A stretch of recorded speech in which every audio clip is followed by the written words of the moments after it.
আপনি কি জানেন সমুদ্রের বড় বড় জাহাজগুলো পুরনো হয়ে গেলে বা ব্যবহারের অনুপযোগী হয়ে গেলে সেগুলোকে কি করা হয়?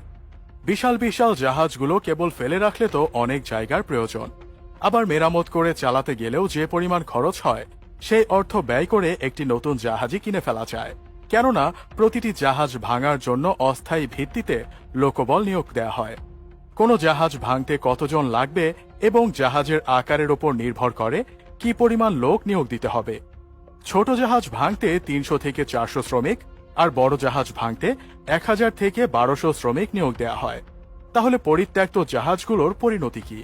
আগেকার দিনে যেসব জাহাজগুলো পুরনো বা নষ্ট হয়ে যেত সেগুলোর দরকারি অংশগুলো খুলে নিয়ে বাকি অংশ পানিতে ডুবিয়ে দেয়া হতো।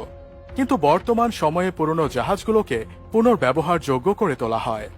বিশ্বে প্রতি বছর প্রায় ৮০০ জাহাজ ব্যবহার অনুপযোগী হয়ে পড়ে। ২৫ বছর পার হলেই জাহাজগুলোকে বাতিল ঘোষণা করা হয়।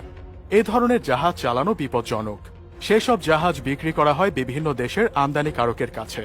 বিশ্বের বিভিন্ন স্থান থেকে পুরনো জাহাজ কিনে দেশ বিদেশের বিভিন্ন শিপইয়ার্ডে ভাঙা হয়। আমদানিতে প্রতি ১,০০০ মেট্রিক টন জাহাজের দাম পড়ে